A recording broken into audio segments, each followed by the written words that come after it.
Өміріңізде ақша көп болу үшін аптаның әр күні жасауға болатын наным-сенімдерді білесіз бе?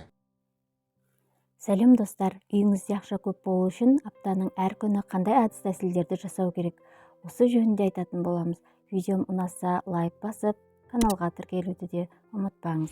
Ендеше үйіңіздегі ақша көбейе түсу үшін аптаның әр күні қандай амал-тәсілдерді орындауға болады? Бұл сұрақтың жауабын осы видеодан таба аласыздар. Дүйсенбі күні ақшаны жаратуға қатысты ел арасында көптеген ырым-жоралғы бар. Астрология ғылымының зерттеулеріне сай, дәл осы күні айдағы өзгерістердің ықпалында болады. Түрлі зерттеуге сенсек, аптаның алғашқы күні айдың қармағында болады екен. Сол себепті дүйсенбі күні үлкен сомадағы тауар сатып алуға немесе қарызға ақша беруге болмайды деген ырым бар. Бұл күні ақшамен не істеу керек? Бұл күні ақша есептеуге болмайды. Қаржылық жоспарларыңызды бұл күні орындамаңыз. Оны демалыс немесе аптаның басқа күндері жасаған жөн. Аяқ астынан тауар алуға асықпаңыз, олар сізге пайда әкелмейтін болады. Тек үйге қажетті заттарды, азық-түлік, гигиена заттары, тұрмыстық химия заттарын ғана сатып алыңыз. Несие рәсімдеп қарыз алуға асықпаңыз, себебі оны қайтару сізге қиынға соғуы мүмкін.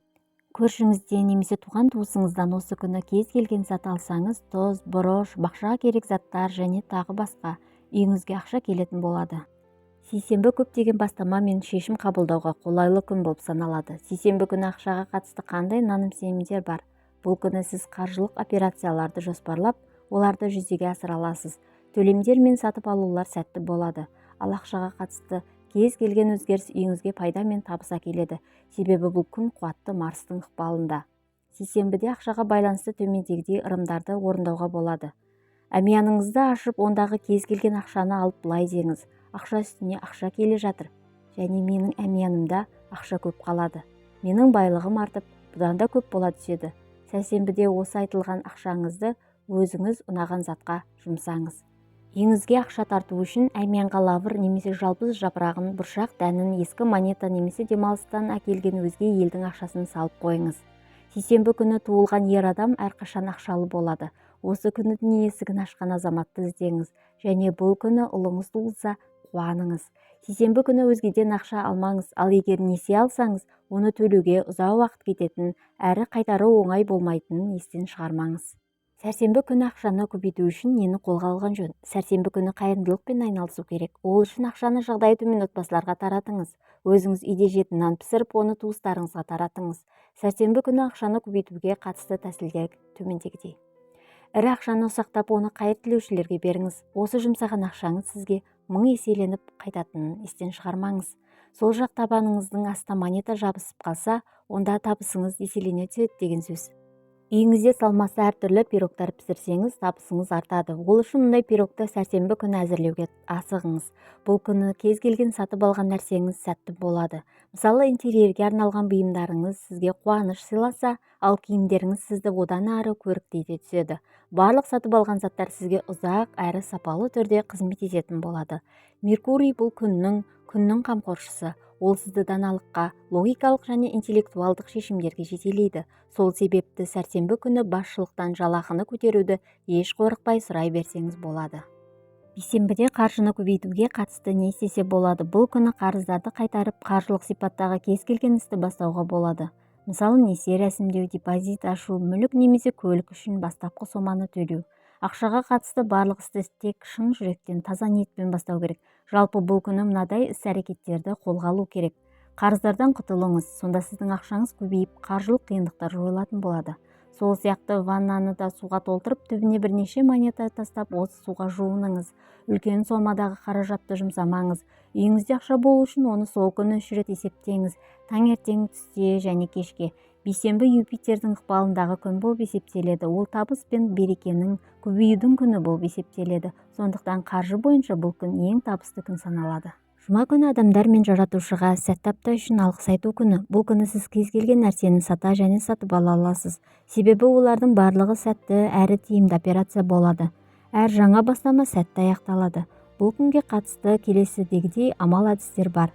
Бұл күн қаржылық тұрғыдан қиындыққа тап болмауыңыз үшін шашыңызды жуып, тырнақтарыңызды алудан аулақ болыңыз.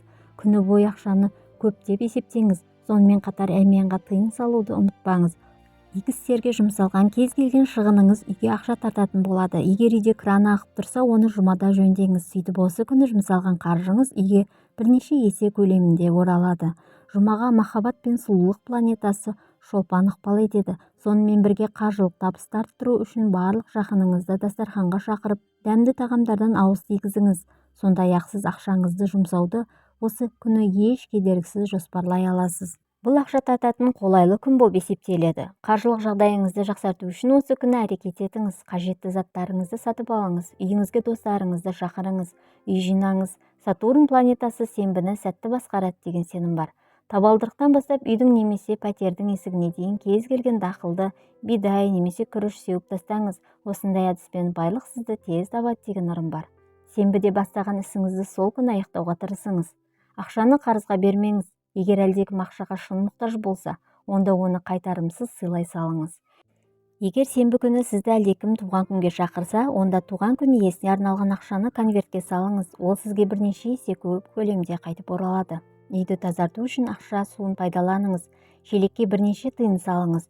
Бұл күні жасаған кез келген сатып алған затыңыз сәтті болады.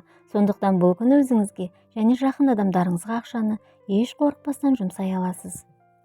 Жексенбі күні көп жұмыс істеу керек. Сол үшін осы күнді тәніңіз бен жаныңызға арнаған жөн. Үйде аяғыңызға тиын жабысып қалу үшін жалаң аяқ жүріңіз.